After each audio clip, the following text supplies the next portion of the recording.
This is the One Piece Podcast, episode 438 for the week of October 3rd, 2016. My name is Ed. And my name is Alex. And joining us this week on the podcast first is our very special guest, translator for One Piece and Weekly Shonen Jump, Stephen Paul. Hey guys, it's good to be here, even without Zach. Well, we may have an appearance from him later on. We don't know. It's He may pop us in to wish us luck. That's right. Pop us in? Oh boy. That's a good start. There we go. Alright, and also joining us this week is our anime recap host and writer for Anime News Network, Sam Leach. Hey guys, how's it going? Although there is no anime recap this week, we decided to combine it with next week's, do a double next week. Yeah. Apparently there wasn't much to talk about. I don't know. I was out of town all weekend, so I didn't get to see it. All weekend, I mean. But all right. And finally, joining us for the first time on the podcast is Nate Ming from Crunchyroll. What up? Thanks for joining us, Nate. Thank you for having me, guys. High energy entrance. I like it. Yeah, and if you could just... and just to show you how tough I am, I'm going to stab myself in the face on air. Oh, whoa, don't do that, Nate. Nate, don't do that. Put down the knife. Nate, not the first... God. Not the first time that's happened. Oh, God, he did it. Oh, Jesus Christ. Oh, there's blood everywhere. I'll be the Pirate King! Why did you do that, Nate? Ew. Oh, Nate. Ew. Now that Nate's back from the hospital, could you introduce yourself to the people? Like, what do you do at Crunchyroll? Yeah, of course. I am the customer support lead for Crunchyroll. Let me rattle off my list of titles real quick. I am the customer support lead. That is my main job. I am also the features and reviews editor for Crunchyroll News, as well as the editor-in-chief of Crunchyroll Takeout, which is our promotional newsletter.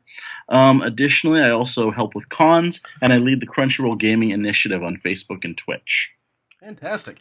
Now, you're appearing on our show. How long have you been a fan of One Piece? I'm trying to go back as far as I can. So I actually buy Japanese volumes of Jump, or at least I used to buy Japanese volumes of Jump. And I lived in Japan when I was in middle school, so from 93 to 96, and that's where I started reading Jump. It was actually Dragon Ball Z on TV that got me into anime and manga proper, basically, and I just started following things in Jump after that. When One Piece first came out, I wasn't particularly interested. I mean, it was that whole thing that a lot of people go through where it's like, oh, the art style is not really my thing, but I kept hearing recommendations from people and eventually started reading it, started watching the anime long time ago, and I have, since then, it has pretty much become my favorite ever. It has jumped. Like, the only thing that beats it is Rurouni Kenshin for me. And that's like... And actually, Oda was an assistant on that during its run. He was, and you can see some of his work, like if you volume 22, I believe, either 21 or 22. No, maybe it was like volume 19. You'll see the Straw Hat Pirates mark show up on one's bomb. That was a nice little cameo.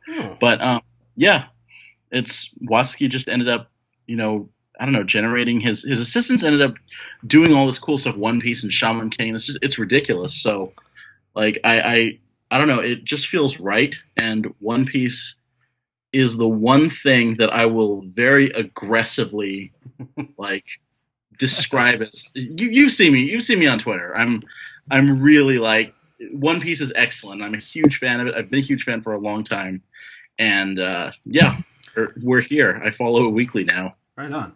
Now, if you could just tell the people out there, what are some of your favorite characters, arcs, moments from One Piece, or sort of what's the overall thing about One Piece that keeps you going week to week?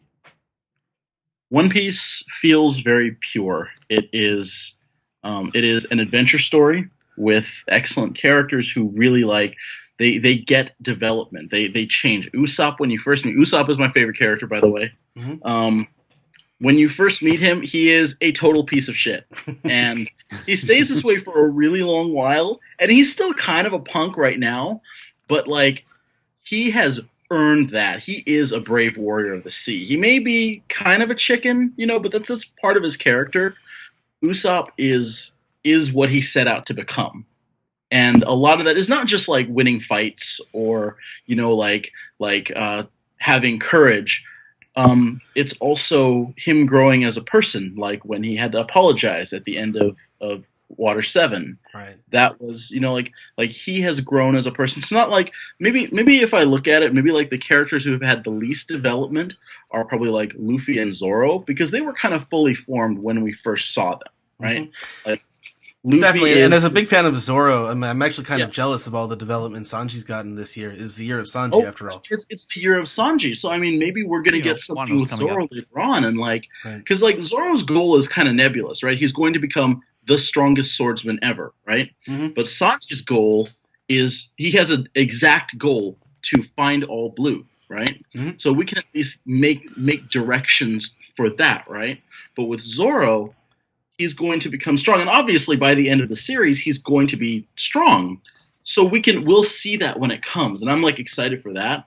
I think with Usopp, he's kind of already hit his goal.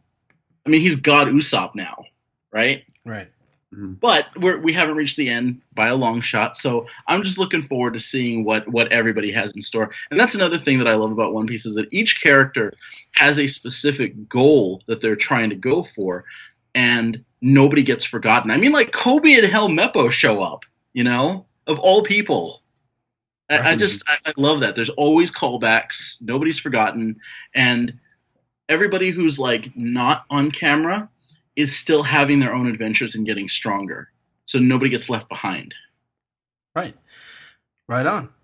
I think that's enough interview for now. We'll definitely have more about your One Piece opinions and your One Piece sort of, One Piece career going on. We'll answer some questions in the Piece Together segment.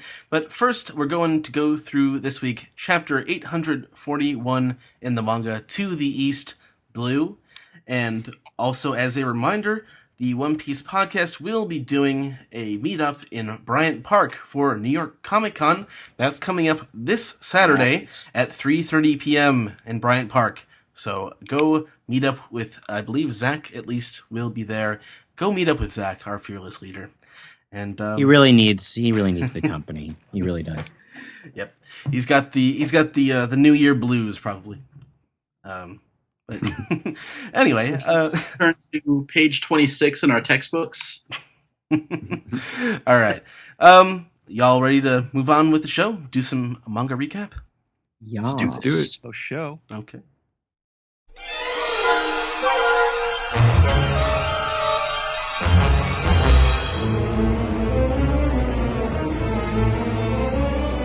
This is the manga recap for chapter 841, To the East Blue. And starting off on the first page, we have a request for goats chowing down on Whitebeard's stash. And not his drugs, his facial hair. Requested by White Goat Ate the Letter from Okayama, which is in southwestern Japan? It's down there. But Nate, you wanted to talk about this one. I just thought it was really, really nice to see Whitebeard again. He was a mythic figure before. We'd only heard about him. Then we saw him, and the legend was not even enough to talk about how awesome Whitebeard was. And just seeing him doing stuff like this, just sitting down on one of Oda's weird request pages, it's very nice. It's nice to know that the request drunks can travel all the way up to heaven. I know, right? Think about how big these goats must be. Like, come on. Whitebeard's like the size of a building, so yeah, they're giant goats. Oh, wow. Yeah, they are. I didn't even think about that. And it's nice to see Whitebeard face intact. Like, Yes. that's one of the. Go ahead, Steve. Just for like scale purposes, I want to see Whitebeard like recreating his like loving embrace of Squard when he stabbed him, but he's just hugging one of these goats instead. I still love you. I love you, goat. But yeah, not much else to talk about with this cover page here, unless someone has something to add. No insights. Very cute. It is.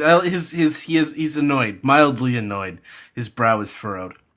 But that's about it. So we start on the first page still in flashback mode, and there's a man delivering a fancy meal. But where is it going? They don't have any idea. obviously these are the people in the kitchens. But man sort of he like reveals the meal and like a magician dumps it down in front of Sanji's in front of his little meal door. We find out this is 6 months into Sanji's imprisonment, and It's called a dumbwaiter, Ed. okay. Yeah, I'm wondering, is it being delivered personally through a slot, or is it being dropped through a dumbwaiter? Like Sanji doesn't even get like any personal contact. Well, it looks like Looks like his slot. hand is there. Yeah, it's on the side, Yeah. maybe. Like just okay. Mhm. But yeah, the cooks and their such are starting to talk. But when the woman is like, "Oh, there's nobody present in the guest chamber," and the head chef is like, "Keep your nose to yourself." His Majesty told you to cook, so cook. I'm like, yes, sir. They have all sorts of speculation. Maybe it's a foreign dignitary or some pretty young woman. But they hear screams coming from the basement. He's like, "That's enough," I said. And suddenly he's not Italian anymore. But we see the process for Sanji eating. They undo his iron mask slightly, so This is very Hannibal Lecter here. yeah. Yeah. So he can eat.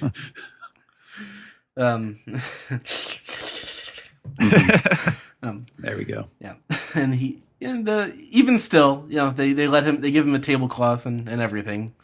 They're not total animals. As the guards watch him eat, and he hears noises coming from above, and he's just sort of his thought ellipses. He's like, "What's going on up there?" But we see that it's Ichiji beating the crap out of one of the dude bros, and Baron von Underlip states that their progress is dizzying. It's absolutely superhuman. And Judge he's laughing. He's enjoying this so much. It's brilliant. I'm so proud of you. They love their daddy. They love father. But they're all the children who are not in cages are very happy with the situation. And we go to the next page. Next page, we continue on this loving scene. Judge is hugging his Ubermensch children. God, Yonji's face is evil. Like, even when he's happy. Yeah, what a... Yonji's by far the creepiest of these kids in this chapter. He looks like one of those little kids from Nightmare Before Christmas. Yeah. With the masks. They're all... Yes. So we go back down to the dungeon where Sanji's continuing to eat his meal, and this food reminds him of the past. So we dig. We have to go further into the flashback some more. He remembers a time wherein he cut himself with one of the chef's knives, and the chef tells him, "His Majesty has ordered me to keep you out of the kitchen." Sanji continues to eat, and you see him finish a homemade bento box, which contains fish heads, fish parts, including the head and the tail, and two bananas. Which I gotta give Oda really, I gotta give him credit, because boy, those really look like unpeeled bananas. He's very good at drawing bananas. It's very Luffy-esque with his cooking. Yes. Oh, completely. Oh my God, yeah. Actually, it's like a tiny portion of what we saw earlier this story arc. Which is to say that Luffy has the cooking abilities of a 6-year-old. Yes. There you go. So Sanji decides to cosplay as Paddington Bear and puts on his little raincoat, and his booties, his little galoshes, with an umbrella, and splish splashes, outside during a storm. And one of the dude bros says that saying it's a storm is an understatement. This is like torrential downpour. He's working his way through. Yeah. Oh, sure. Well, we find that out in just a moment. From here, it just appears to be, shitting rain, basically. The dude bro tells him that the infirmary is the very last wing. It's a very, very long walk in the pouring rain. Are you sure you want to go it alone? And Sanji says, "I can do it. Don't follow me, and definitely don't tell my father." As he slips and falls into a puddle, right off the bat. Oh, I didn't even notice that. He does fall right in. Yep. He continues his journey throughout Jerma, and splashing along the way with his little tiny raincoat. As he walks towards the infirmary on his journey, folks are running. I'm assuming they're all dude bros. saying, "Get back inside. There's a storm coming." Along the way, Sanji meets a dog who's been unchained or broken out of the chain. Yeah. Must be very hungry based on what Sanji has cooked. Yeah, looks like a junkyard dog, not to be confused with the wrestler junkyard dog. I don't know. Dogs will eat anything. Oh, that's true. But he's looking to grab dem cakes, and by dem cakes I mean Sanji's little lunchbox. And Sanji says, "No, this isn't your food," as he shields himself with his umbrella and is attacked by the dog. It only works for Sean Connery. You can't attack animals with an umbrella. That's right. Some time passes. And we see outside of Germa, the storm is heavily affecting the waves outside as well. And Sanji, with a splat, finally makes it to the infirmary, and a figure walks up to the window, notices Sanji outside, and says, "Master Sanji, did you come all out here alone?" all maids must have a Cockney accent. That's right. That's right. They do. Well, in every arc too. I think we gave the one at the end of Dressrosa a Cockney accent too. That's right. All maids have to have a Cockney accent. That's true. And as she picks up Sanji's lunchbox, which is emitting visibly the worst odor I've ever seen in my life. Like those are some really heinous stink lines. Emanating dark energy. Oh my god, yeah. Like this will. It's like a DBZ background pattern. It is, yeah. It will. This is going to do it to Dompa. Oh my god, yeah. Yeah. Oh, the Mafuba, the demon sealing technique. Mm-hmm. Yeah. Well, she needs a rice cooker for that. So she says, "I appreciate the sentiment, but if it makes Her Majesty sick to her stomach." But then she figures it might taste better than it looks, and she decides to take a little bite, to humor Sanji a little bit. Really brave maid. And Brooke is just summoned out of her mouth. Yep, looks like she had the powers of the soul fruit before Brooke did. This is a sweet panel, by the way. You really get a sense of how disgusting Sanji's lunchbox is. His chibi is like even he is shocked by how good it is.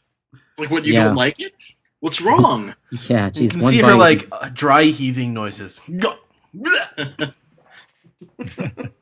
So.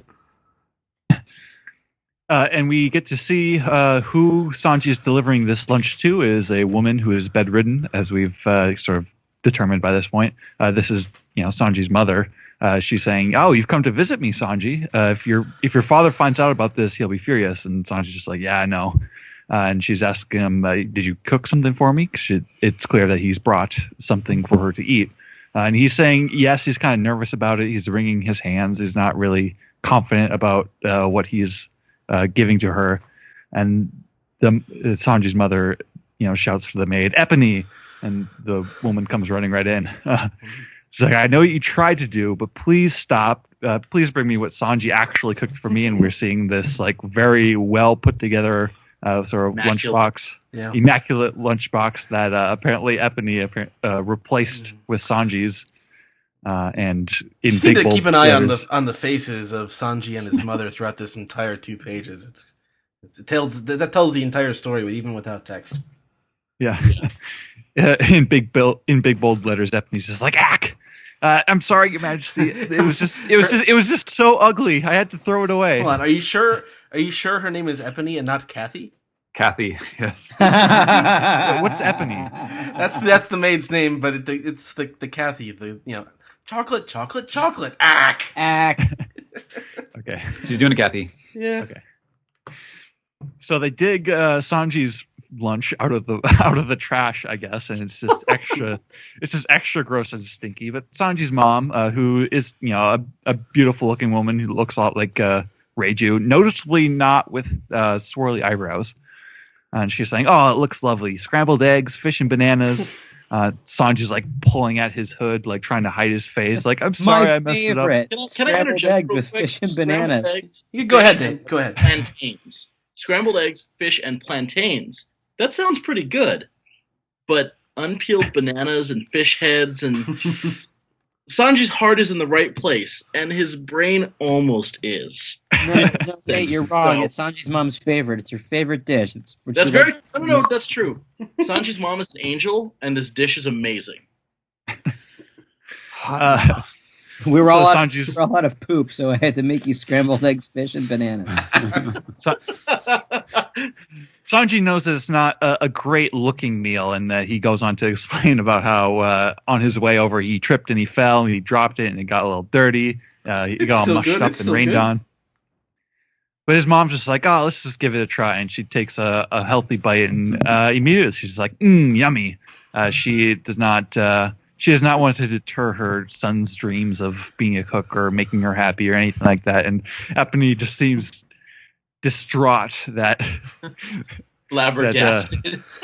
Flabbergasted that Sanji's mom would like it or even play along with liking it. Sanji's just very happy that she eats the whole thing, and we see the empty lunchbox with the goop, just still sort of the goop residue left over. I'm sorry, are we to believe that this food killed her? Like, oh god. Apparently those are like real theories that people were throwing around. I don't think that's what this is saying, but it's so funny. It's a reasonable inference to draw based on the panels.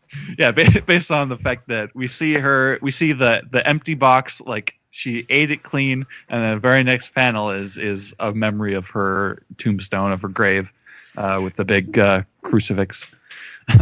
He remembers her asking him, "Oh, will you cook for me again?" And this is when we transition back to his time being gelled up with the iron mask, and he's cutting his food with a knife.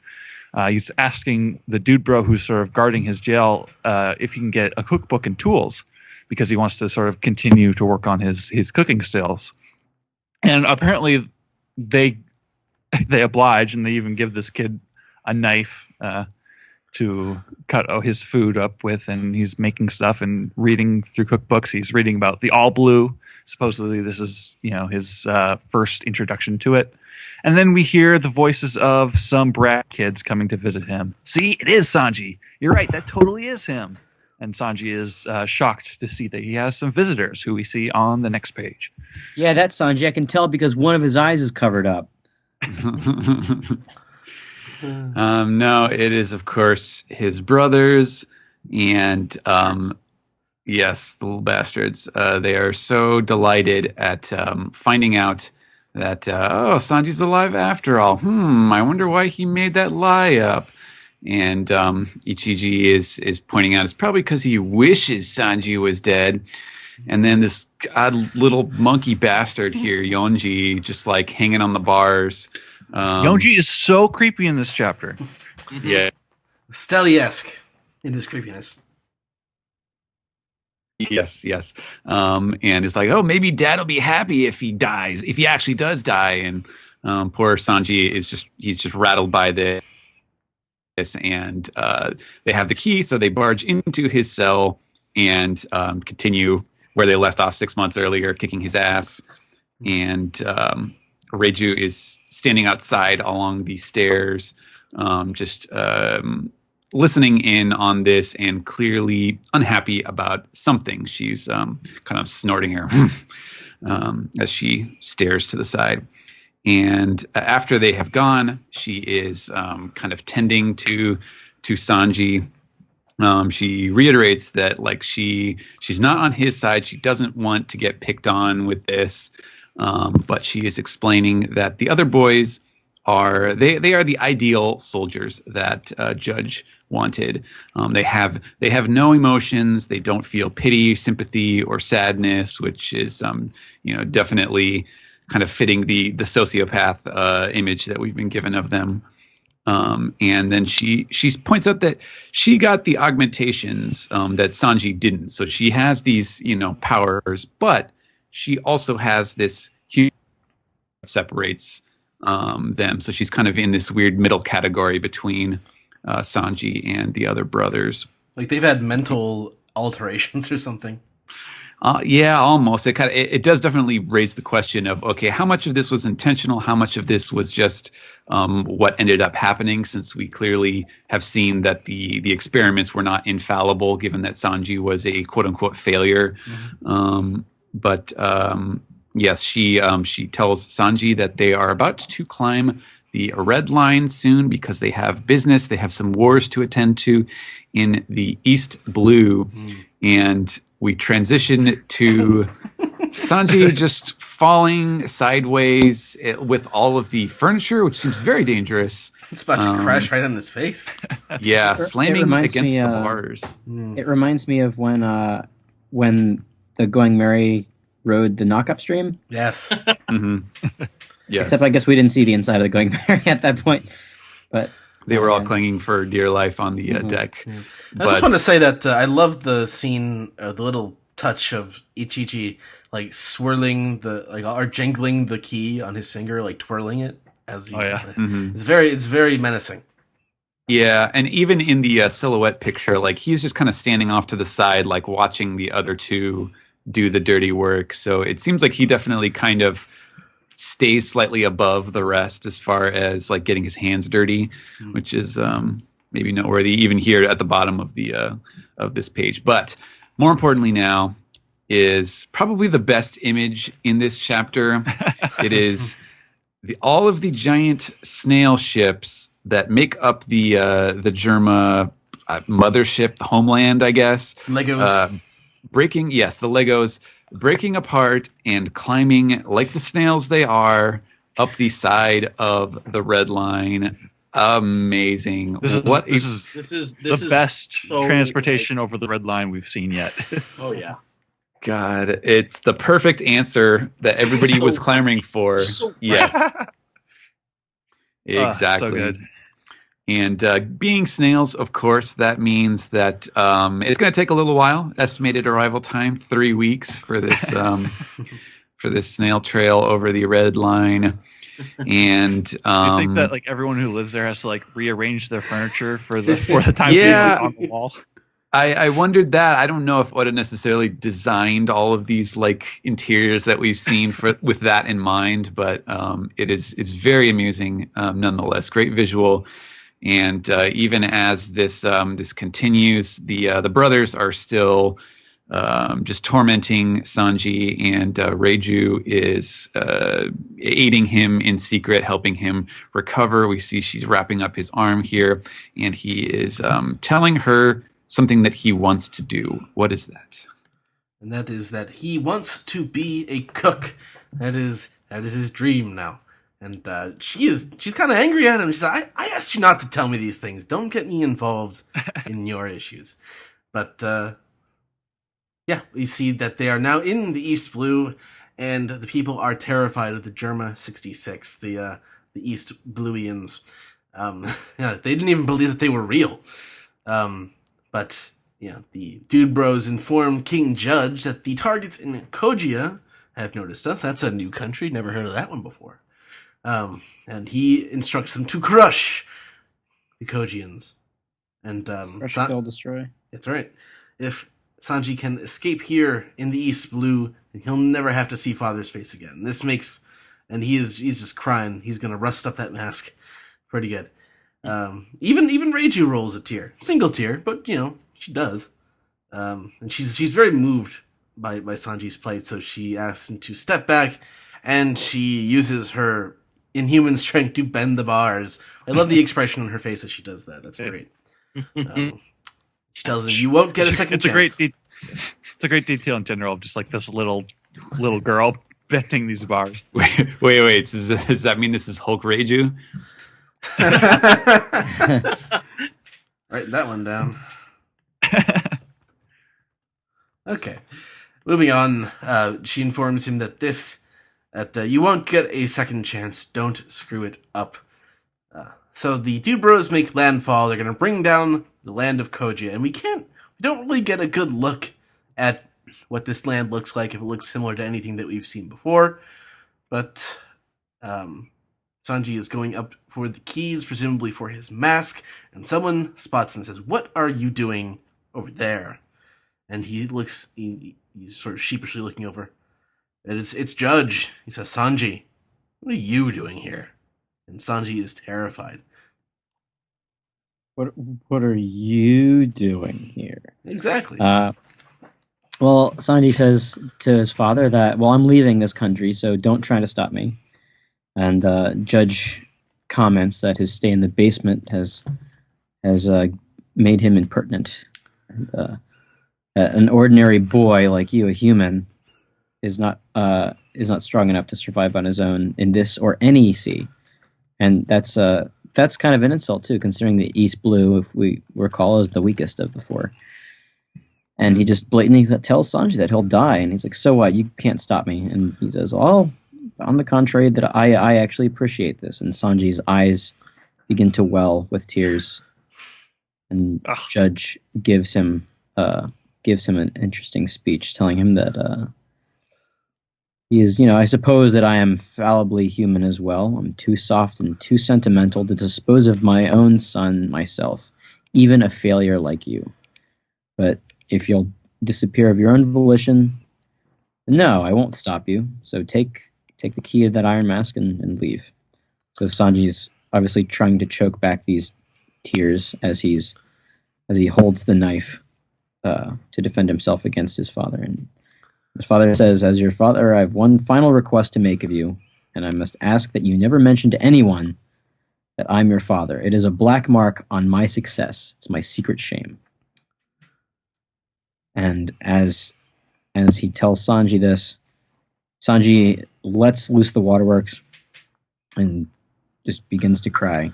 And Reiju overhears this as well from the next room over, and she cries as well. So in this respect, Ichiji, Niji, and Yonji are his greatest successes because he's purged himself of all soft sentimentality and basically, or rather, he's their emotions. Or he's sure. Well, I mean, he's tried to purge it from himself, I guess. But I guess this is also confirmation that, well, he is not genetically modified.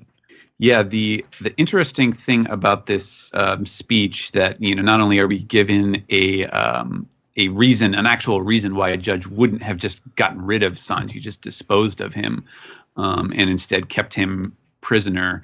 It explains why he would have done that, given that he seems so kind of cold and calculating in other regards. But it also kind of, it does give you a sense of his humanity, and it also kind of puts into perspective, because we do see, like, Sanji's mom is well cared for. She seems to be a lovely person. She's clearly very loving to Sanji, and it does, at least if it doesn't explain, it at least kind of makes it more possible that, like, she would have this marriage, presumably of love, with Judge, Vinsmoke Judge, as opposed to being some kind of weird, like, super powerful, like she was some prisoner that he used for, her DNA or something. I mean, there could be more to this story. We don't know yet, but it does make it fit together, I think, a little better, which is nice, because otherwise it would be like, yeah, why is she, like, giving birth to all these creepy kids? Well, it could also be like they see her, that Judge sees Sanji as a memento from his wife, who he loved very much, probably. And maybe Sanji was his mother's favorite, based on the fact that he cares enough to go bring her food. When I didn't see any of the other kids doing that kind of thing, so. Right. Yep. And another thing, too, is, like, if you see how cold he is right here, you saw how warm he was in the beginning of this chapter, holding Reiju and the three boys. He was excited. He was proud.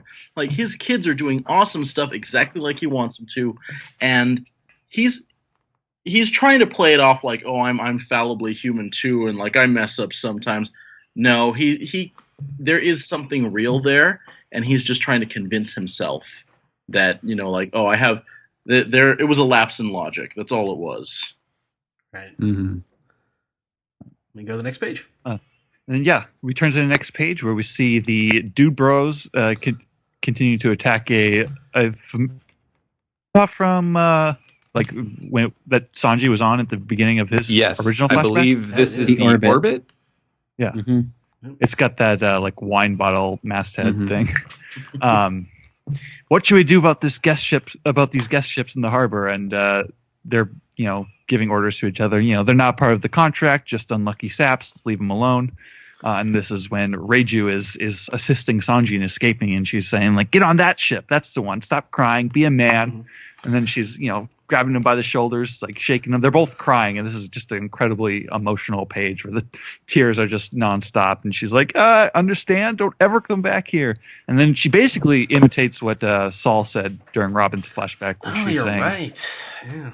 Yep. The sea's a huge place. Someday you'll find people who are good to you. And I think that's a pretty powerful line. Like, it just, I think the saddest thing about Sanji's backstory here is just he's unloved by even his family. Like, the people who are supposed to be unconditional to grow up, and you're expected to be given unconditional love by your family. And Sanji was more or less born without that. Wasn't this also the story between Law and Corazon? And Sengoku really drove that home at the end of Dressrosa. So, like, don't attach any reason to the love that you're given. That's what it's supposed to be, but Sanji gets none of that. Yeah. And so he's remembering the times when... Okay, I'm trying to see who he's running away from in this panel here. Is it... I think that's him running away from Reiju. Oh, yeah. Because just the gray tone kind of confused me. And then we transport back to the present day where Sanji's face is all bruised and swelling, and we see like sort of an upward worm's eye shot of his brothers walking away. It feels like nothing's really changed between them after they've all just beat the crap out of him once again. And then as the people working in this laboratory are trying to help him out, we see we see a familiar, woman's high heel leg just sort of step down and boss him around, like, step back, get out of my way. And so it's just Sanji and Reiju now, and she's saying, good grief, is this how you're going to present yourself to your fiance? All you had to do was abandon your boss from a restaurant you used to work at, and all this would have been settled. Why did you come back? Why return to a place that you never wanted to remember? And this is when we can turn the page. Mm-hmm. And Nate, go ahead. Yes. So, with the long flashback done and getting to see Sanji, we are back with Luffy and Commander Cracker in the seducing woods. And Luffy's not looking so hot. Like, he's not looking for anything. I don't know. I think he's looking pretty sweaty to me. Eyes. This fight has literally gone pear-shaped because Luffy is, huffing and puffing. He can't eat anymore. He can't eat any more what? Biscuits are food, and Commander Cracker can produce biscuits. So, Luffy is trying to match Commander Cracker's strategy. He makes his biscuit soldiers, but, he fights, then runs, then eats. It looks like Commander Cracker's sick of fighting him already. And, Luffy's just chowing his way through Commander Cracker's biscuit soldier army. And Nami, this post, this single panel, I just love it, to show that One Piece fights are just ridiculous and fun. Nami is going, are his biscuits really infinite? I mean, that sounds like it looks like a logic right here, because there is always Luffy's job is to cut the Gordian knot and turn everything into a fist fight. So Nami goes, are his biscuits really infinite? And Luffy goes, his stamina will be finite. It must be, because he'll run out of biscuits. Luffy will not run out of fists. But, it's funny. Are his biscuits really infinite? Is sounds like a Hong Kong subs line. Also, it should be noted here that King Baum, the tree, has been just completely cut in half. Like, he's got no trunk above the middle now. Oh man! But Cracker is like, right? he's enjoying this. He's like, eat until you burst, fool. Then your comrades will give up. But it's Luffy. I mean, you tell him to give up, and what does he respond with? With "Bring it on! I'm not tapping out now. I'm going to take Sanji back." And that's the end of the chapter, with Luffy's bloated face filling the panel. This is such a One Piece moment where, like, we just had like all this super tragic stuff, and then we come back to the present, and it's like both really silly, but it's also like full of like intense determination. There's some drama and there. You want to see. I mean, we're pretty sure Luffy's going to kick Cracker's ass, but how? It's just a bunch of different types of tones just running simultaneously. We start with man's inhumanity to man, and we end with man versus food. You love donuts, huh? Well, I have all the donuts in the world. I couldn't stop thinking about that. More. That's sprinkles. That's the chapter. Sam, what are your overall thoughts on the chapter? Oh, I thought it was really good. One of the things that I've been the most interested in when it comes to Sanji's new backstories is how well it works in conjunction with his original one. Because I don't want to be able to go back to that that original flashback with Zeph and feel like it's just one of the things that happened to him as a kid.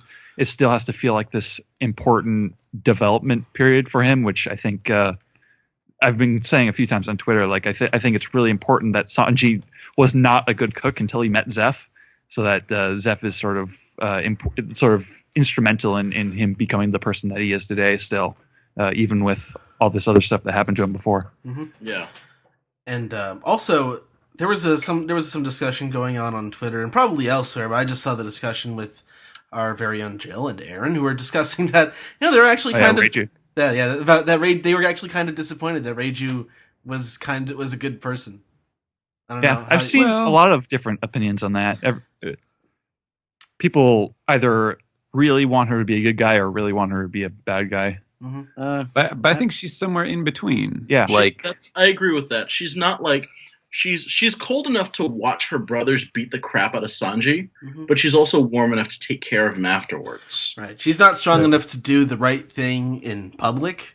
Like she's not gonna put herself on the line. No way. But she keeps saying, "Don't get me involved. Don't tell me these things about your dreams. I really don't care, but I am taking care of you." Right. She feels conflicted about it, and she has sympathy for Sanji at the least. Well, she's definitely going to have some sort of a redemption where she's going to stand up for Sanji before this arc is done. At this point, I know that's another thing that because there's still multiple paths that this could go down. Either it's a story about Reiju's redemption, or it's a story about how Reiju had some humanity, but over the years she lost it and is now kind of a lot colder in the present day than she was back then. That's actually interesting because I was thinking about that, about how she was saying like, "Why did you come back in the first place?" As though she didn't understand that Sanji's he didn't really have a choice, and also the people who accepted him for who he was would be threatened by her family, by Germa, if he did not comply. So she's she's not quite the same person that she used to be. She is more cold now than she used to be. Sam, did you have anything else you wanted to add? I think that covers it. Okay, Steven, what are your thoughts on the chapter?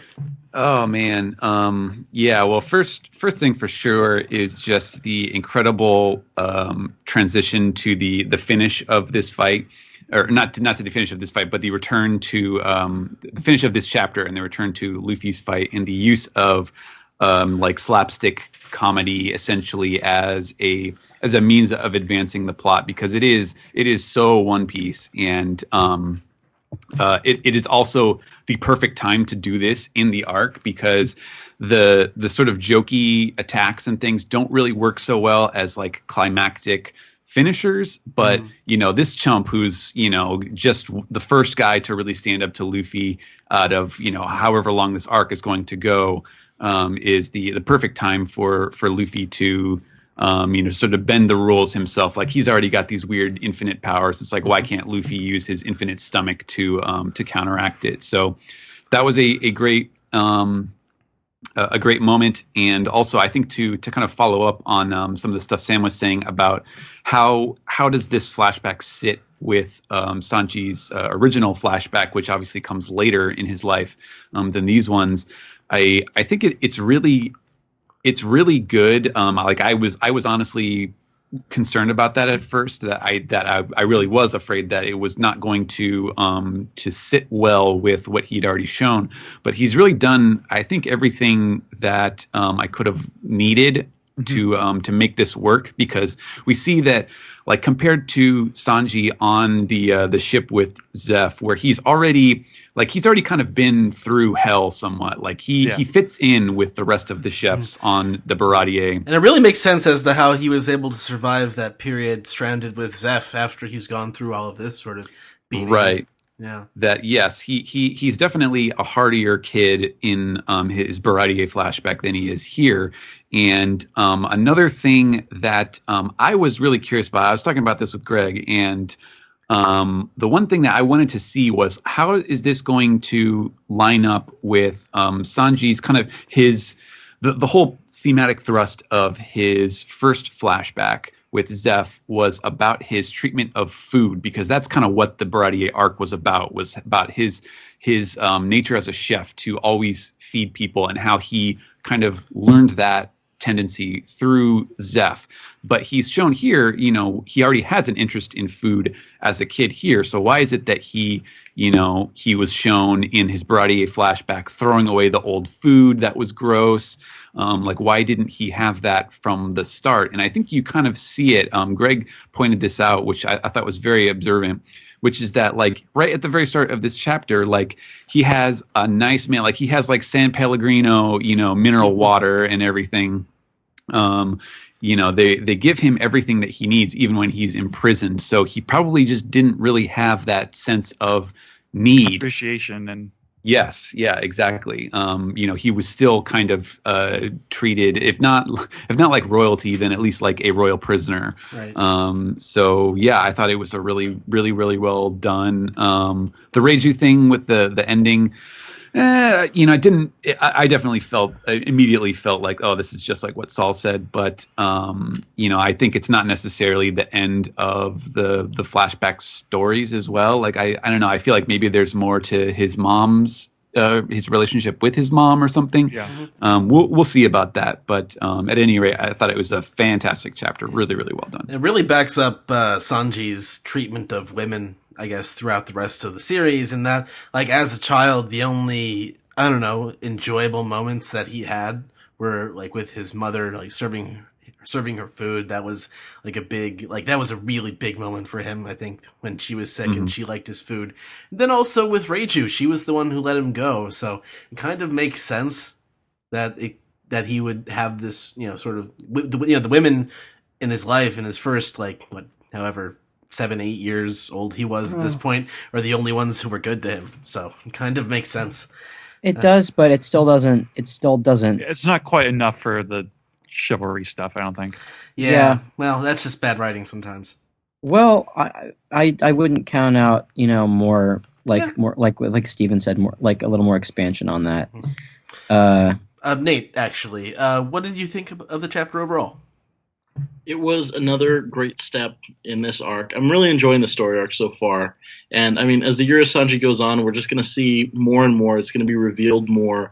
Like you guys were saying, there's still some questions, about his mother and like why she was there. Did Judge really love her? Probably did, and honestly, I think getting to see just how low his brothers will go, Yonji doesn't care. Yonji beats the crap out of him every chance he gets. I really like how you guys pointed out earlier, Ichiji kind of standing off to the side. He seems to be the one who he'll totally facilitate it. He'll be like, yeah, we should kick Sanji's ass. And he'll just watch, But I think we're heading towards something that will get these emotionless brothers to crack. Mm-hmm. And I don't know. It's with One Piece, I kind of prefer not to speculate too much and just enjoy the ride. But we're seeing hints, I think. Oh, you're definitely among friends with that attitude. Yeah. Yeah. Alex, what other thoughts did you have? Yeah, my thoughts are basically echoing the sentiments of everyone else. I like this chapter a whole lot. It took me more than one read through to really fully appreciate it. But when you sit down and take your time through it, especially during the bits without dialogue, it's pretty powerful what Sanji just goes through in general. My only worry is that Sam brought up the fact that what Reiju says to Sanji does echo a lot of the Robin flashback. And my only worry is that Oda's dipping into the same well, to it doesn't seem as different. It's not as powerful as when Saul said it originally. Well, no, right? but Is that, well, because it's not just because it doesn't feel as original, or it's I think that's it for me. Really, is that it's basically like he's borrowing from another main character's flashback for that. But what else can she possibly say that would be different? In a way, too, though, like they are similar and yet not, because like with Robin came from a place of love. Right. Like her mother and everyone in Ohara loved her, right? Even if her aunt her aunt didn't like her, but that was about it. Yeah, and the other children, yeah. But like when Saul sent her off, he's saying like, this place is scary and bad now. Remember the good times, and you're going to meet people like that again. Whereas with Reiju, she's saying this place sucks, and one day you're going to be in a better place. I know, because Right. the point of view she's coming from is almost like she's worried that Sanji probably just has a complete distrust of people at this point. Like if everyone who's supposed to take care of him just hates him and hates his existence, or dies like his mother. Yeah. No, understandable. There's one thing that I noted in this chapter that I didn't that I sort of skimmed over before, but it's when Sanji's lying on the floor and Reiju says to him, "Why return to a place that you never wanted to remember?" And that's I think that is foreshadowing for things to come. Like we're going to find out, Sanji's real motivations for coming back and facing this, and it's all probably going to come back to he wanted to protect those he cares about, and that goes into I think Sanji's his ideals about protecting people. I was watching actually the fight between him and Kurobi from the Arlong arc. Earlier today, just because I'm like, oh, Sanji's got the coolest fights, and I just decided to watch a bunch. And he has this line that sort of echoes just his ideals, which is, who are you to tell me who I can't protect, or that I'm not able to protect someone? And I think that's going to be, I think that's going to tie all of this together. All right. Now, I wanted to poll the room about something. Where do you think we're gonna start the next chapter? I can't. Obviously, Stephen can't because he translates. He probably already knows. So, do you think we start back with the Luffy fight, or back with Sanji, or even a third place?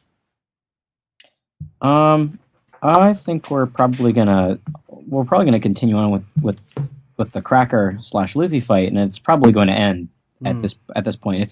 If it goes on any longer, I might actually lose my patience. I think we'll get like a page of Sanji stuff just in between this final few pages, and then immediately it's going to come back to the Cracker fight or something like that. I feel like that's the general pattern.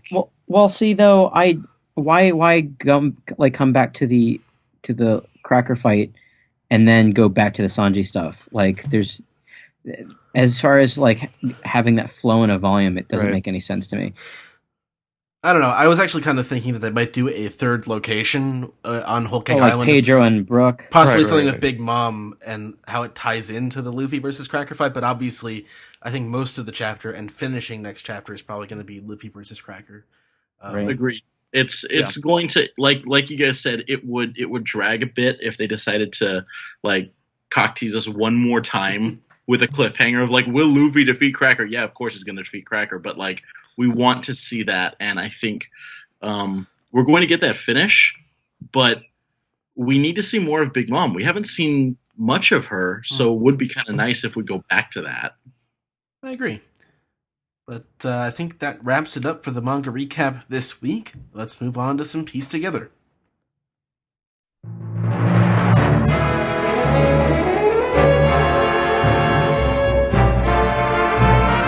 This is the Piece Together segment where we take your questions, comments, and theories and answer them. That's what we do here. We answer questions. We're the question answer people of One Piece podcast. I'm just rambling. Alex, we have some emails. Very succinctly put, Ed. We do have emails. You're welcome. And we'll start with David Harrington's email, who writes, "So One Piece has a lot of fantastical and unusual events, but what is something that has happened that you found particularly unusual, hard to believe, or difficult to suspend belief. Personally, I find the water tunnel that Luffy and Zoro made in the Aqua Laguna a bit hard to believe. Thanks for the good work and all the interesting commentary you do. You know, there's a Hard to believe. certain level at which there's almost nothing that One Piece could throw at me that I would really say, like, come on. Like, Yeah, the really? jacket. Why Same. would the Marines give Chopper a 50 berry bounty? That's yours, Sam, really? That one pisses me off, honestly. Yeah. Like Makes no sense. There's the emotional value of pets should be higher than that. Come on, it would be a serious blow if they lost their pet. Like, I mean, it's like 50 cents, right? I mean, I think I've talked about this on the podcast before. Wait, Close enough. 5 cents? No, yeah, 50, No. 50 cents. 50 cents.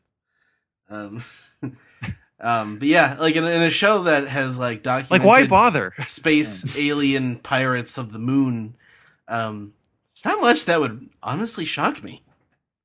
I think the thing that bugged me the most, and this probably has something to do with just the age that I was at the time that it was in the story, was the way that he explained the knock-up stream and how like it's always in a different it's always in a different place at a different, every different time, and it's never does the same thing. And like there were a lot of kind of logical holes in that explanation, but of course the rationale is that he has to come up with a reason that they have to go to it immediately. They can't stop. They can't think about it or weigh the risks. They just have to throw themselves into it. And so yeah, it's a cool idea, but I remember being like, that doesn't make any sense. No. Well, that and also the non-death of Pell and Pagaya. That one, yeah, Those there. two always kind of, yeah. I like Okay. Pagaya's because at least you get a joke out of it. That's So- right. Sorry for not dying. Honestly, none of those things really bother me. The thing that bothers me the most is Ace's birth. That's 20 right. months. That's right. That one, that is like the biggest. That to me is the biggest. Like, are you kidding me? Like, I still am pretty mad about that because it's basically just Oda making a whoopsie.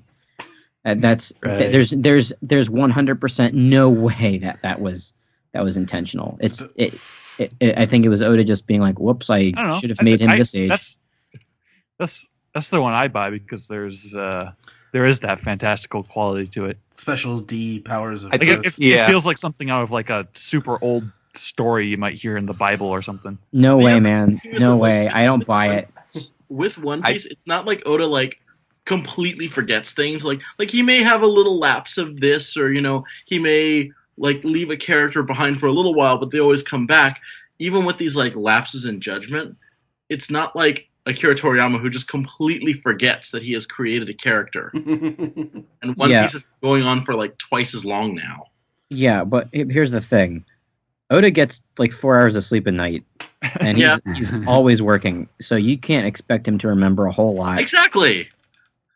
And it's still dumb. Like I can't, unless Oda does something ridiculous, like saying like, oh well, people who are of the D, the D lineage can carry people in their womb for longer. It's like the Darth Plagueis found a way to keep women from dying during childbirth thing. Like it's when it comes to the subject of childbirth, like it's such a dodgy You're very picky. subject. Like it's so stupid.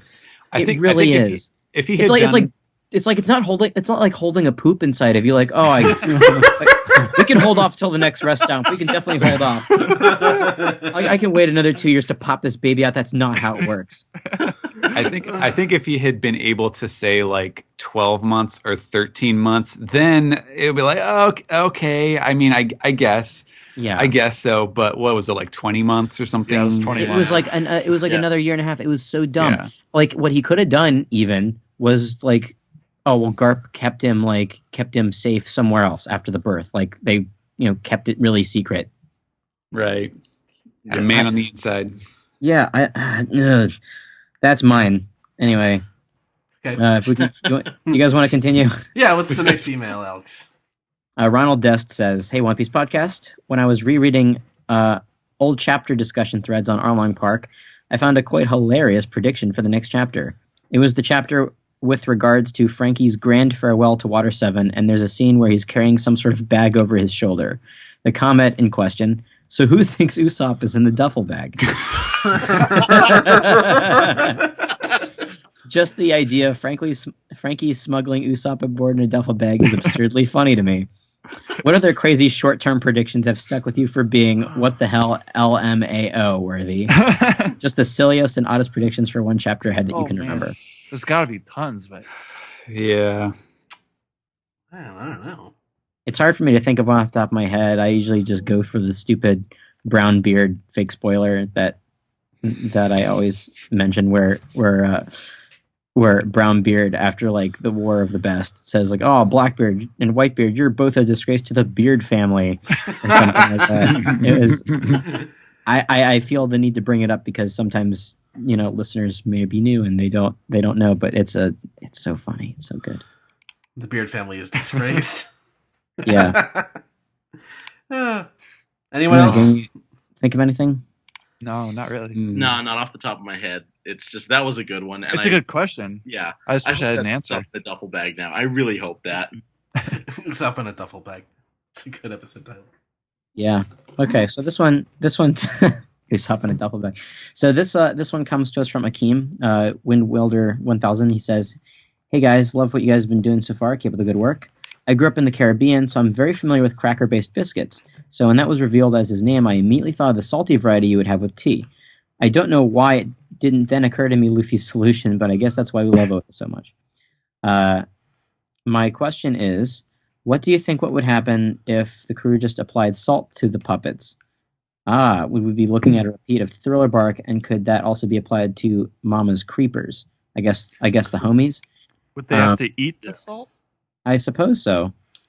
But Yeah. I mean, the cracker soldiers, the biscuit soldiers, they have mouths. Yeah, we do. I guess. Well, the thing is, But that kind of defeats the joke of salting the crackers. Yeah. But also, like there's also the added in Japanese mythology about salt and purification that goes Right. even beyond like the sea aspect of the devil fruit. So it probably doesn't work that way, but it's fun to think about. Yeah. And I know her soul powers are different than Moria's shadow powers too. So, but yeah, that's kind of a fun theory. He also asks, how do you think the Biscuit Men would go with a cup of tea? Soggy. Probably pretty good. Yeah. Should Yeah. be fun. We should I ask actually- Luffy. I actually when I went to Trader Joe's last week, I bought there's this company called Ritter, and they make these chocolate covered biscuits. Oh, Yeah, Ritter Sport. It's great. Yeah, Ritter Sport. Yeah, and every time I eat it, I just think about Cracker and his Biscuit Men, and it makes me appreciate the character more because delicious. Try the marzipan or the rum raisin. It's good. That's right. You can imagine you're in a big fight every time you eat some. Yes. So the next question comes to us from Hajiramar7, who asks, "Hey guys, long-term caller, first-time listener."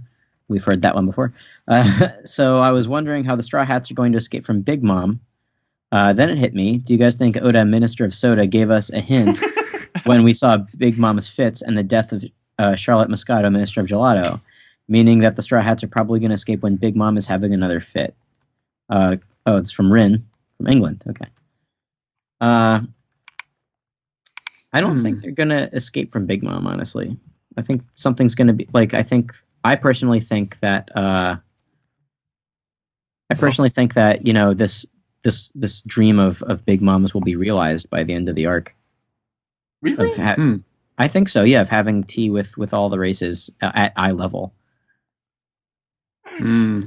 I don't know. Well, about that. the Caesar subplot is certainly wide open at this point. So It's true. Yeah. Like he could maybe give her a drug that makes her smaller. Small mom. Oh, small mom. Yeah. I love that. Smom.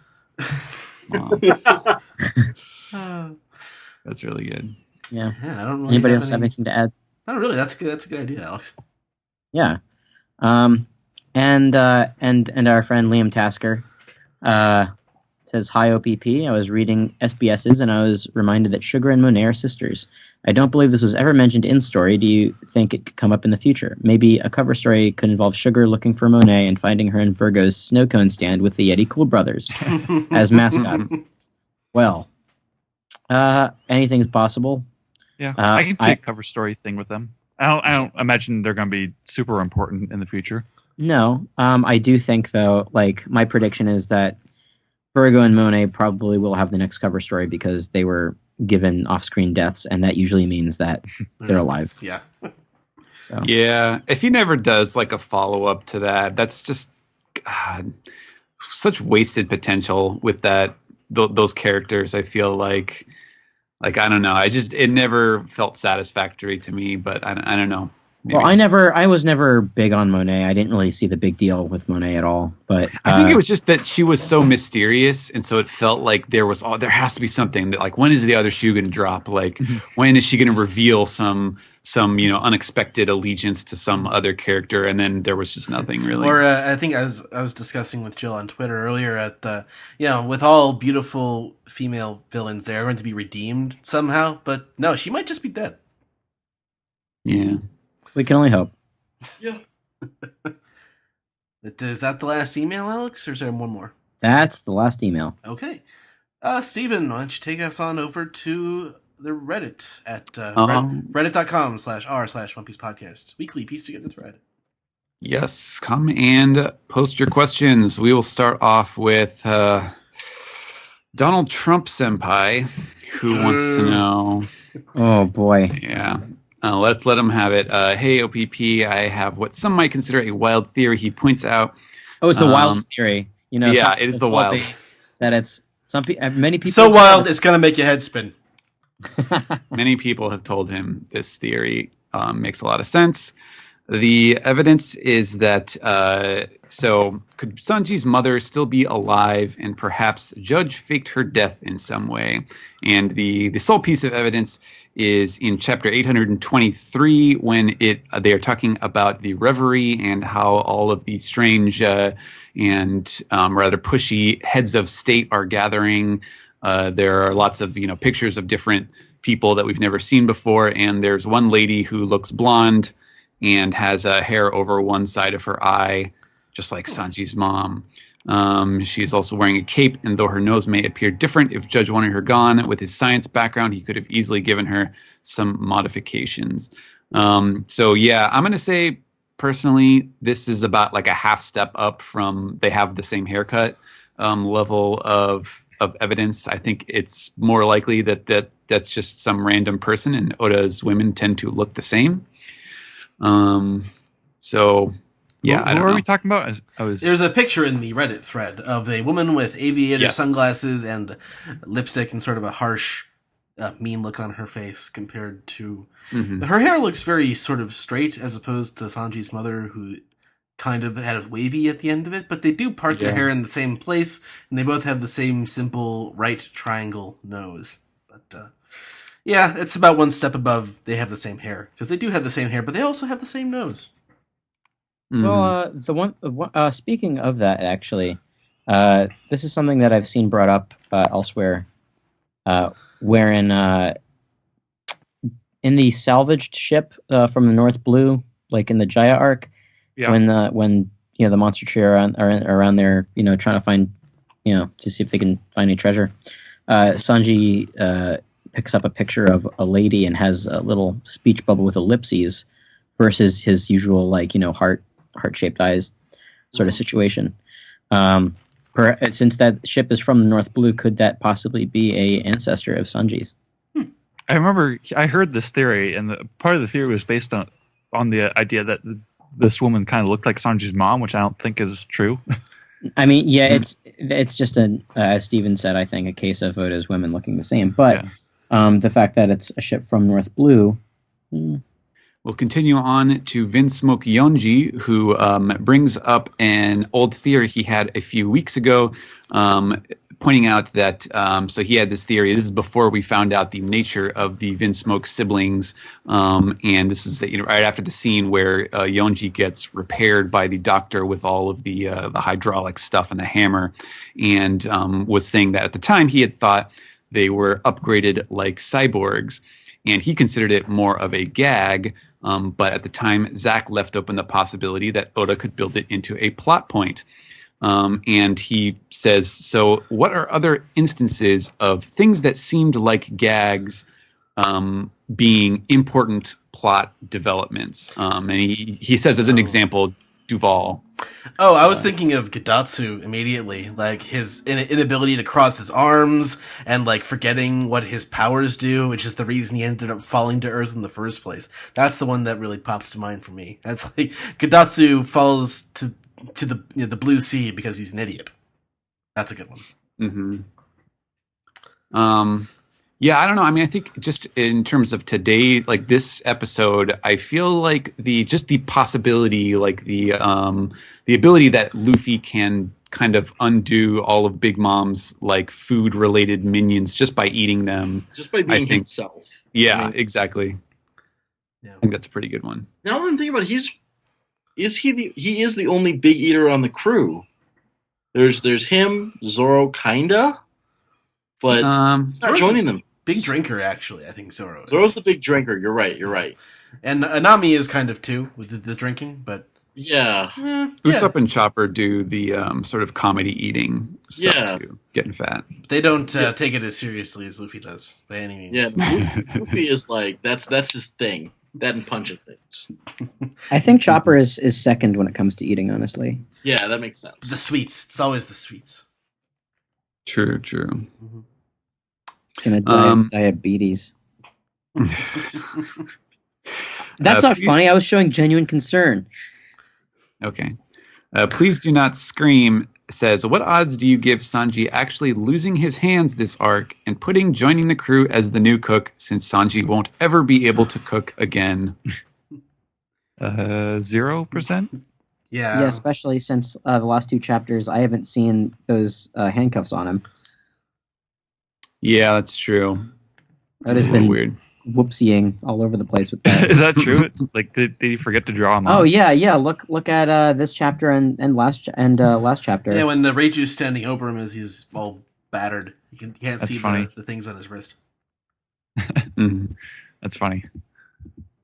Let's see. Sanji Vin lung cancer has two comments. It looks like I'm going to go with the second one here. I'm thinking that Reiju was Judge's beta test for genetic modification, whereby she gained physical strength but lacked either an exoskeleton or special ability, and possibly made up for it with a devil fruit, who knows.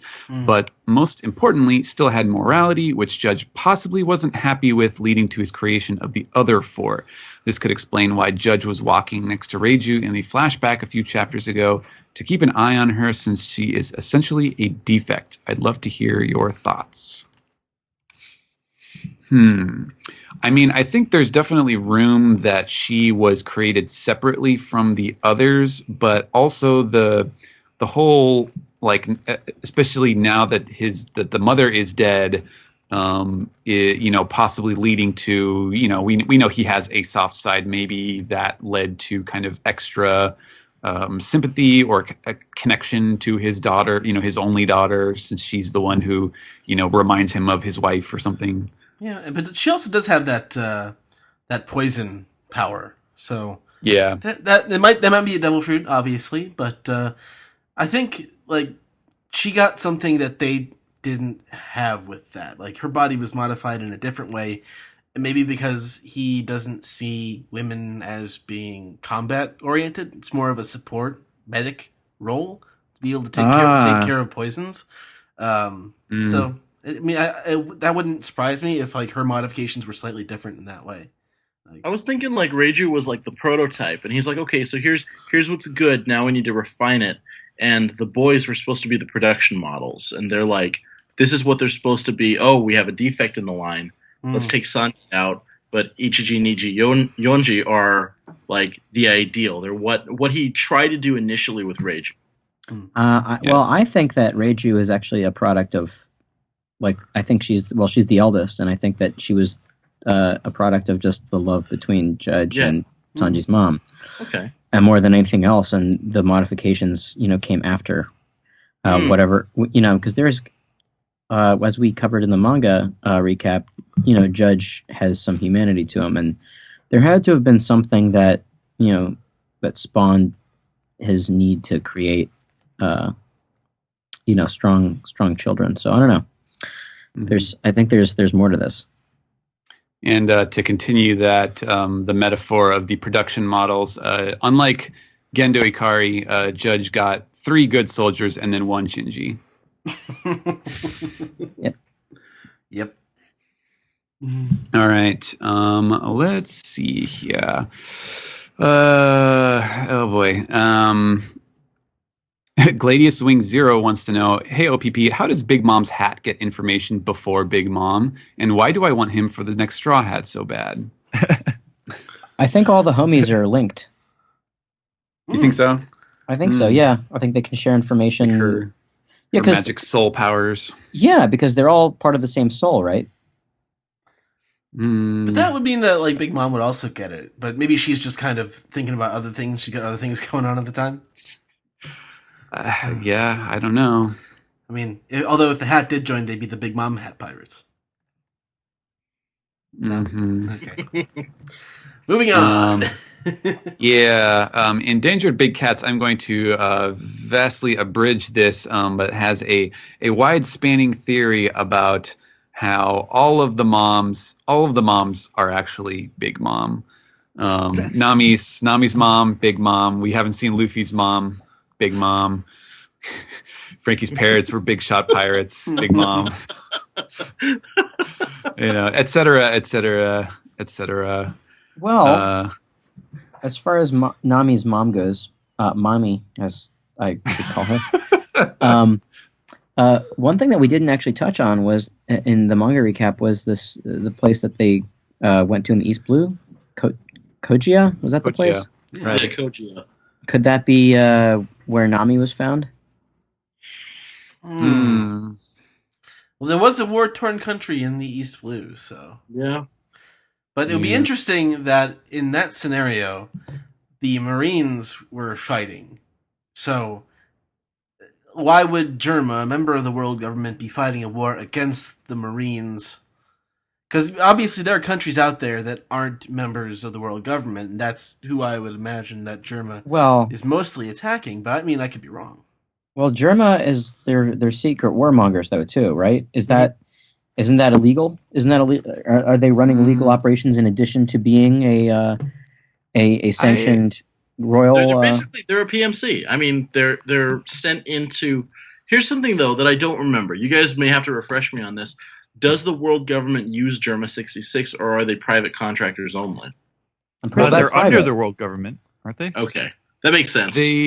Actually, I was going to say there is no evidence, I think, that they are doing this like on the sly. Like this is what they do, and it's because of their status, their ancient status, that they are still allowed to be part of the the world government. So yeah, I mean, I don't know. I guess it's possible that the government itself could be a client if they needed their services. But yeah, it's only basically right now that they are trying to align themselves with Big Mom that they are running afoul of, or presumably running afoul of the government because they're hooking up with the pirate. All right. Hey, there's somebody else here. Who is it? There isn't. No. Hey, it's Zach. Oh, Zachary. Happy New Year. Shana Tova. Thank you. It's hopefully going to be a sweet one. All right. That's what they say. Good. Yeah. Okay, let's continue on with Friday questions. All right. Let's see. I'm just going to try to pick out a few more here. This actually might be my favorite one that I've seen here. This is from Gentleman Bastard 12, whose crazy idea is that if Oda is going for a red wedding type of thing, then Capone will be his Trojan horse. I think Capone is working for Blackbeard, and he is hiding one of the commanders along with an army inside his body fortress. Oh, wow. This would explain why he had Peckham's quote-unquote killed, as well as why Peckham said Capone was underestimating Big Mom. Thoughts? It's pretty good.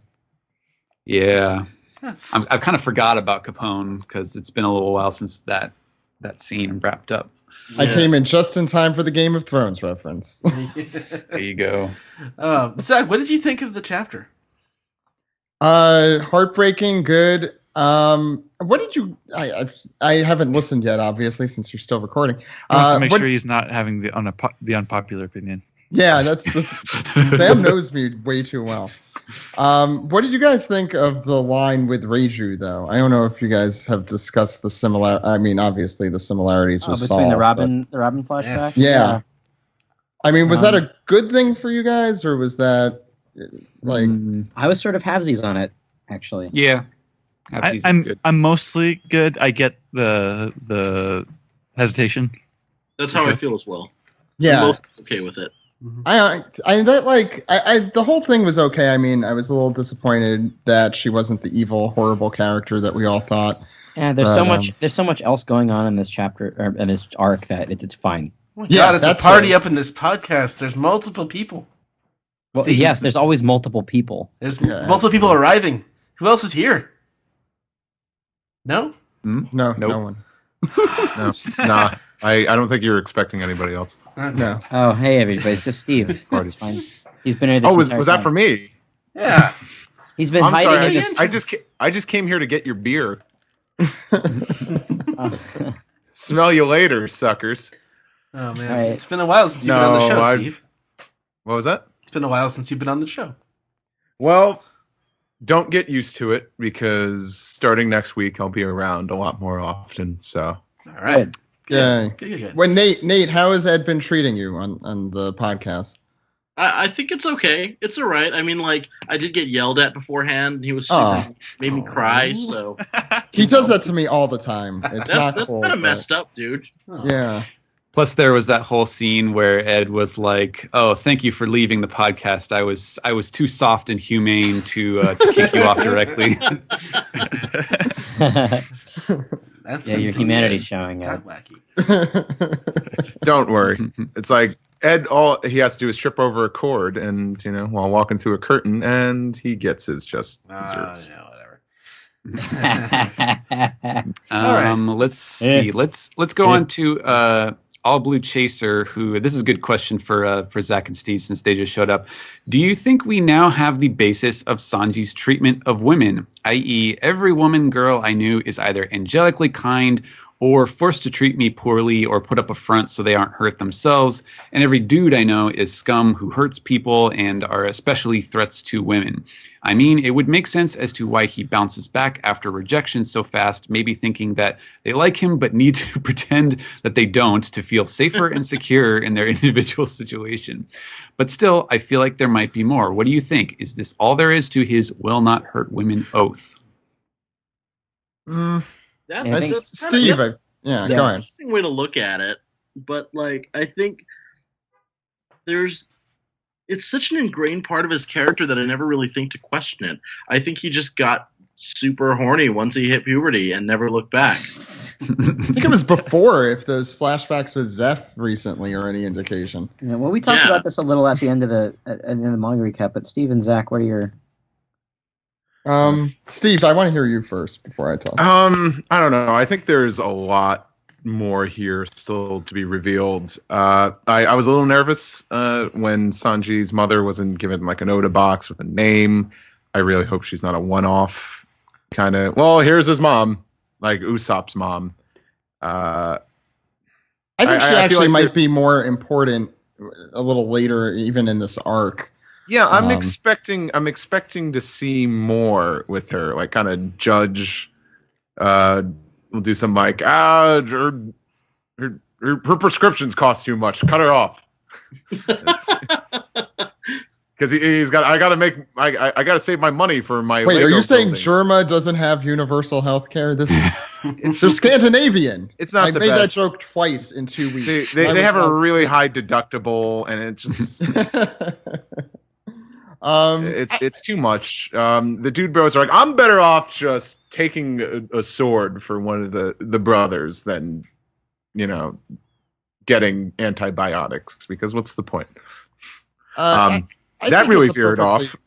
Yeah, no, I think it's perfectly reasonable, though. I think especially with his mother, his sister. I mean, he was saved by women, and he was tortured by men. So I think it kind of gives some reason for it. I don't know if it excuses everything we've seen, and I think Nate's completely right. Once he hit puberty, I mean that's what that was about. But yeah, that's all I have to say about it. I think there's still more to come. I don't know. The fact that definitely. well, the only thing I'm just a little nervous is the fact that we see him jump on that cruise ship. But if Dressrosa has any implication with how Oda's been doing flashbacks lately, we're gonna keep jumping back all throughout time. I think he's created a new format for himself, so I don't think we're done with this backstory just yet. All right. Let's see. This will be the last Reddit question from Summer Otaku, who wants to wish everyone a happy FMA Day, October 3rd. Don't forget. Now available on Crunchyroll. Yeah. There we go, Brotherhood. Today. Listen to the Full Metal podcast. New episodes coming never. That's right. It's also Mean Girls Day, which is also available on Crunchyroll. What day is it today? But only subs. October 3rd. So the question is, do you think if Sanji and Sabo had switched at birth or somehow had a parent swap, everyone would have been more or less satisfied? I mean, Sabo likes to fight, and here are some bros and sister he would be totally encouraged to wail on and still be royalty. Hell, the Vinsmokes, despite their denial, are pretty much pirates already and don't seem to care that much for the world government either. Plus, Sabo never meeting Ace and Luffy would mean he wouldn't need to try and leave his warrior family.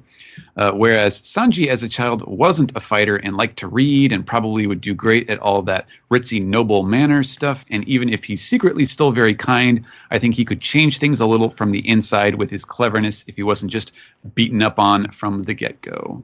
How cynical are you? Yeah, I disagree with all of this. Wouldn't it be better if Sabo and Sanji were just evil? That's exactly what this is. My name is Sabo, and I love to fight. Interesting to look at, and like maybe you take a nice character, like I won't say Sabo's 100% nice. He's a caring person. He'll beat the crap out of somebody, but he's a caring person.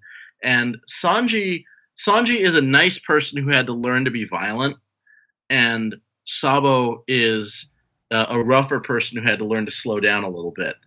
And just letting them go nuts, because like even Luffy would have been a better kid for Judge.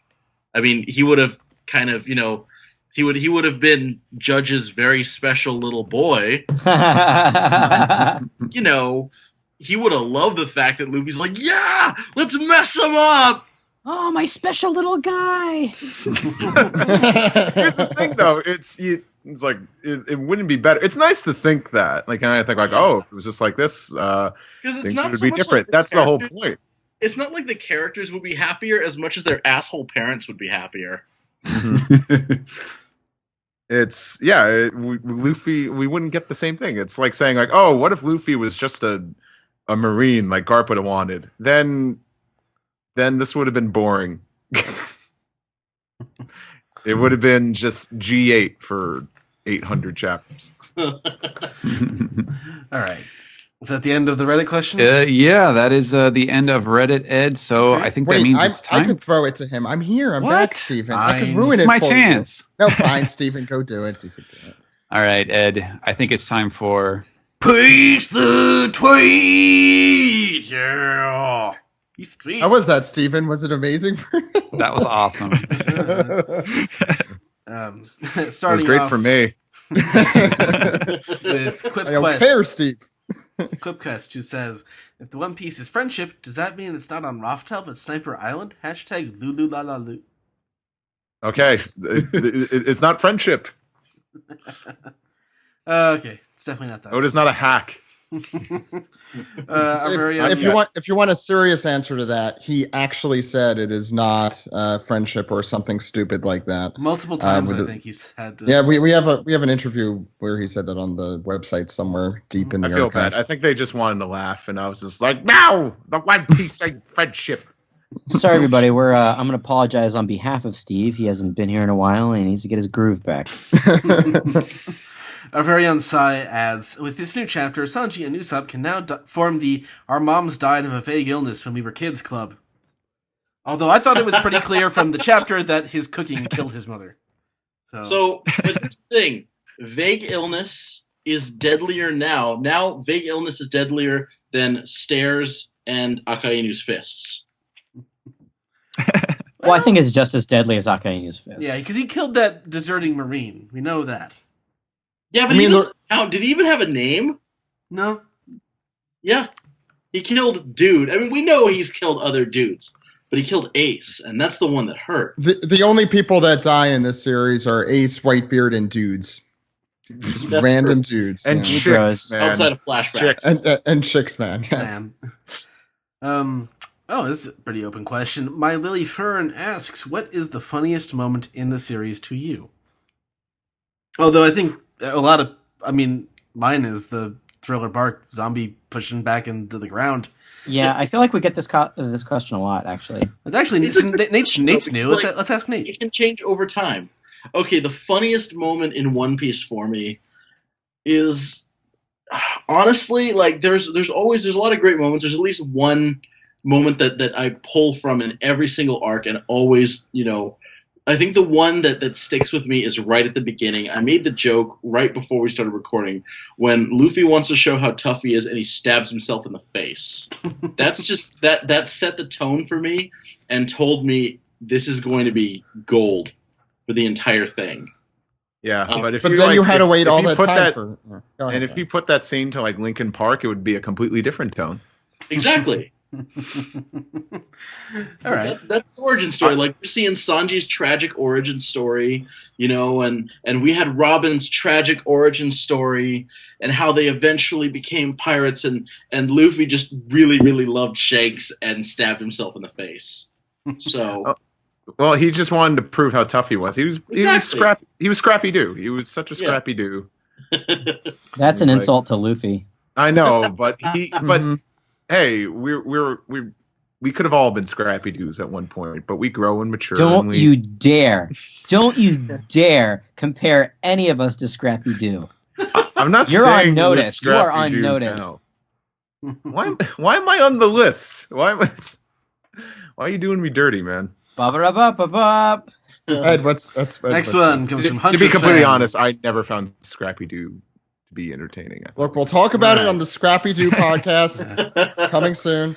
Huntress podcast. Huntress fan asks, so while Big Mom can't put souls into corpses or other people, do you think that includes Germa 66 clones? That's a good question. Oh. Do they have souls? Much like dogs, no, they do not. Soul clones. Memories. Yeah. So, possibly, yeah. Although they're not inanimate objects, so... No, I think they have souls. Yeah. I'm going to give them the benefit of the doubt here. All right. King Cocoa Butter asks, if Usopp is God, and Eneru is also God, does that make Jesus Burgess their son? Hashtag Gonfall is the grandfather. I think I haven't that's written that irrefutable. fanfiction yet. Who's Cocoa Butter? No, he's the king of that. King of Cocoa Butter.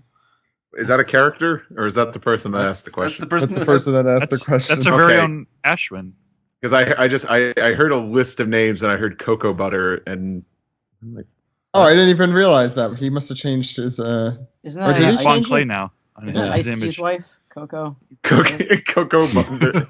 Cocoa Butter. Yeah, that is her full name. Cocoa Butter. Anyway, Butter yes. tea. Once Nate writes that fan fiction, it will be official. We'll have a complete answer then. Yeah, we'll get Toy to put their stamp on it. It's the Empreg fruit. Oh, God. Okay, Danielle Crowder asks, after seeing that Reiju helped Sanji in the past, do you think it's possible that she may help him escape now? I don't think Sanji wants to escape at this point. Like, he's confronting this thing. She's gonna help, but I don't think escape is where she's gonna come in this time. Anyone else? Yeah, it's got to be different. It can't be the same thing. Yeah, I think Sanji needs to show his mettle now, I think. Exactly. Yeah. Yeah, as we noted, he's not there to. Yeah, he's not going to escape. He's there to face whatever he needs to face, right? Yeah. And It's time yeah, to face his demons. and the thing is, like, the reason why he's so tormented is because he doesn't know yet that the Straw Hats are on their way to get him. So he's kind Although of in this alone. He really should know. He mean, should. Right? Come on, Sanji. But the other thing is just it's the Zeph thing, and now the thing I liked about this chapter is that's why he left. Oh, that's why he's here. So I think he'd be able to hold his own a little more than he's letting on, obviously. But the Zeph thing is holding him back, and I'm wondering what will free him of that burden, if anything. Okay. Next question comes from PokeLuffy1. Finally knowing Sanji's past, which Straw Hat had the worst childhood and who had the best one? Wow. The best one? None of them. I think Luffy or Zoro probably had the best childhoods. I'd say Zoro. Zoro, really- yeah. Yeah. I mean, we don't know the full scope of it, but he was an orphan. He was raised in a school. There we go. That's Like, his best I mean, friend died, but he obviously was he's still gonna being get a cared second. for. Yeah. Yeah, Obviously, and he he's got going to get a second flashback like everyone else. yeah. the second flashbacks. Who had the worst? Robin was always on the run. Nami was practically enslaved Nami, to a pirate. Yeah, Nami's was, Nami. Yeah. I'd say I think I'd go with Nami. We don't know anything about Brooks' childhood. I would side on. Oh, that's right. We don't know Brooks yet. Yeah. Oh wait, but I mean like childhood up to a certain point because when Belmare lived with Nami, or Nami lived with Belmare and Nojiko, she had a great childhood. It didn't last very long. Yeah, I mean, it got It lasts like lasted 9 years, all right? of her life. Yeah. All the way up to that point, all the way up to the Arlong Park arc, it was awful. So she kind of dragged that with her the entire time. Mm-hmm. I think at the end of the day, how many years was that? Is that like I think we have to 7 figure years? what constitutes childhood here. Yeah, That's that's also true. That's true. true. Yeah. Yeah. Or we could just She move on. had the worst adolescence, I think Sure. we could say. Yeah. Yeah, certainly. Okay. Yeah, what's Those next? awkward teenage years. Next one comes from Anime Lover 1491. Do you think Reiju is a clone copy of the mother, which is why Judge doesn't need her to be a soldier? What does he We need? actually discussed this a little bit. You guys were saying that Reiju was like the one who was most definitely like created through love. Yeah, that's my belief. Yeah, whereas the other guys were, like I was saying, production models. Or also that he modified Reiju's body in a different way because he doesn't think that women should be like combat fighters or something like that. Maybe, yeah. I can see Judge being like that. And maybe that's Yeah, where I'm Sanji's Very his boss. judgmental. Yeah, I'm imagining Judge is probably a little more slack because she's the girl and not the boys. Okay. Next question comes, well, this is more of a comment from our very own Brian Newton. It says, quotes Sanji, "A man forgives the lies women tell." Sanji's mom definitely lied about his cooking. All right. Yeah. Next I like question. that. Next question comes from Monsieur Ray 96. Based on Cracker's huge weak point, do you think the other two also have huge weak points to make them more vulnerable? What's Cracker's weak point in this? That his stamina is could eat finite? him? Stamina is finite. Oh. You would- He's going to run out of Everybody's jam weak, to convince though. people he's injured. I'm sorry, I think that's really funny. Are you still salty that he's a biscuit man? No, he's sweet that he's a biscuit. Yeah, it's sweet, not salty. Yeah, it's That's that kind I of think biscuit. I think last episode or the episode before that we actually debunked like why he's a biscuit man and why it makes sense. Yeah. Oh, yeah. No, I know. I think even before the episode came out, yeah, that person left a the comment. nursery rhyme, right? Yeah. Mhm. Actually, I'm not really salty about it at all. I'm the more time that passes on, the more entertaining it seems to me that those powers are so freaking ridiculous that just enjoy it. What's his weakness? Especially when you see what Luffy does to counteract it, which is just upping the joke, basically. Yeah. Yeah. Summer Otaku says, with all those cracker biscuits, I bet Luffy is seriously depleting the apple juice on the island. Oh yeah, you know what? I bet that's what's going to make him like kind of skinny. He's going to have some of the apple juice, and it's going to just absorb all the all the biscuits. All right. 91 Ryan says, it just reminds us that this is the first time that Luffy tries to eat a bad guy, and he reminds us of the candy fruit guy from one of the movies. And Crocodile. And He tried to Crocodile. eat Crocodile. There's- Yeah, can't forget Crocodile. Yeah, the candy fruit guy, Gaspard. He's basically just the movie's answer to Crocodile. That's If you watch the movie, like Luffy Yeah. defeats him using a similar technique to how he defeated Crocodile with the blood. Mhm. Drew Carmian says that this is probably his favorite chapter of One Piece. Are there any better chapters as memorable? Or so basically, what's your favorite chapter of One Piece? That's I think we've all of us have answered this question quite a few times, but Nate's new. What's your favorite chapter of One Piece? The entire crew standing on the wall and Luffy saying, "Now leave it to us." That is the moment that makes One Piece for me. And that one chapter right there with "Say you want to live, now leave it to us" is just I can't remember which chapter it is. I think it's called Declaration of War. I don't remember the name. The number. But yeah, now that I think that is about my it, favorite chapter. Steve? now that I think about it, I never picked a favorite chapter. All right, Mine's probably Zoro versus the bounty hunters.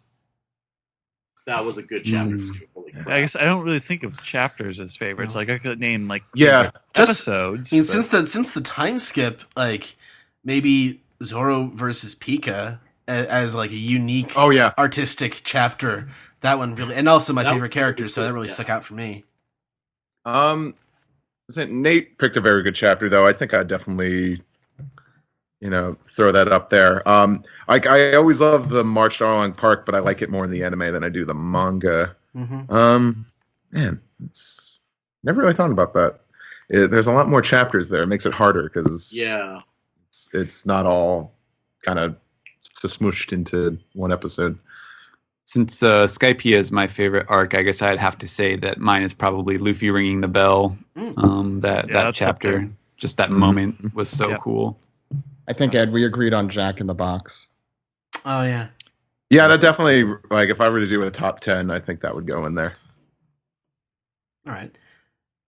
And finally, the Annihilator says, does the fact that Reiju seemingly is secretly not a horrible person make her a better or worse character? Also, would this seem as bad if Oda hadn't already used this archetype several times, so we know what he thinks? No and yes. What's the archetype we're talking about? Someone who is secretly not a horrible person, I guess. But I found it interesting. I think I remarked on this during the manga recap that she's more of she's willing to help because she has some sympathy for Sanji, but she's clearly not gonna put herself on the line to publicly speak up about any of this. So Yeah, I think that makes she's her she's a morally great compromised. character. Yeah, she's morally compromised in that way, in that she wants to go along, but she also has some empathy for Sanji. I agree with everything you're saying. I think that makes her like an awesome character, like as far as writing wise. Yeah, Oda doesn't write traitors. Have you noticed that? Well, I guess in the reverse direction he does, but Yeah. Gordo. Yeah. But it was more so Yeah. he was misled, and of course Yeah. he knew where his loyalties always were. I don't know. It's like watching Game of Thrones. I don't trust anybody because I feel like someone is going to just stab the other person in the back. But that never happens in One Piece. Corazon, but like his lie was that he never was part of the Doflamingo family to begin with. Like he never really believed in it. And I think Reiju definitely sees herself as part of Germa. Mhm. Like I don't think she's not like Sanji where she feels like she doesn't belong there or something like that. Like that's where she belongs. Yeah, she spent her entire life doing that. Right. Like, Right. I mean, Sanji's been absent in her life for most of it. Yeah. Okay, so I think that wraps it up for the piece together this week. Let's round off the show. thank you for having me on for this little cameo, Ed. All right. All right. See you next week, Zach. Yep.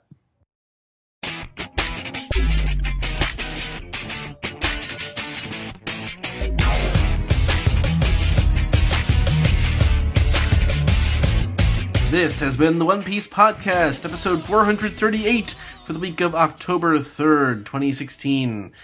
And on this episode, we had a manga recap of chapter 841. We also took your piece together questions.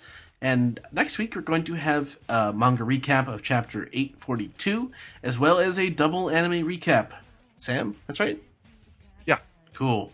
All right, so coming up for the podcast, we are going to be having a meetup in Bryant Park during the New York Comic-Con coming up. And that'll be 3:30 p.m. on Saturday, and Zach and also Steve will be there. Hey, yeah, come to Bryant Park, 3:30. Now it's even easier to get there if you're at New York Comic Con because the 7 train runs to the Javits Center. So you can just hop on the 7 train, just take it. It's only a few stops to Bryant Park, and boom, hang out with us, talk some One Piece. I think that's going to happen. Yeah, you don't have to walk past horse stables anymore. What? Didn't you have to walk? Are there those New York the horse stables near the Javits Center? I always remember having to walk past that terrible smell. All I know is just the area near the Javits Center has just been a total wreck for years, and I have no idea what it looks like now. Who knows? Maybe they let the horses run free. Maybe there's wild horses in Manhattan. Things have changed since I've moved. Are you doing anything else around the New York Comic Con, or are you just there to visit? No, I'll actually be tabling. I'll be in Artist Alley at T13, so you could find me there all weekend. Yeah, I'm happy now to say that I'm definitely going to be there, and I'll definitely have prints and all that. If you want to commission me, sure, come check me out. All right. I kind of just hijacked that and plugged myself. I'm sorry. Well, actually, Steve, how can the people contact you out there? Oh, please hit me up on Twitter and Instagram and Tumblr. The username is Steve Yurko, all one word. It's currently Inktober, and we're 3 days in, and I'm planning on doing it for all 31 days. So be sure to follow me and see a new ink drawing from me every day. And they've been awesome, Steve. Shut your mouth. Thank you. Good. Thank you. And thank you to Nate, Crunchyroll PR, customer service lead? Customer support. There you go. Thank you for though. Yeah, but thanks for coming on, man. We hope to have you on in the future. Thank you. How can the people out there contact you? You can follow me on Twitter at Nate Ming. You can also check out Crunchyroll Gaming at facebook.com/Crunchyroll Gaming and twitch.tv/Crunchyroll. Fantastic. And Sam, where are you on the internet these days? They can find me on Twitter at Lucky Chainsaw, and they can find me on the One Piece podcast doing the anime recap every week, but not this week. Next week. And they can find me doing the daily streaming reviews on AnimeNewsNetwork.com for One Piece and JoJo's Bizarre Adventure. Awesome.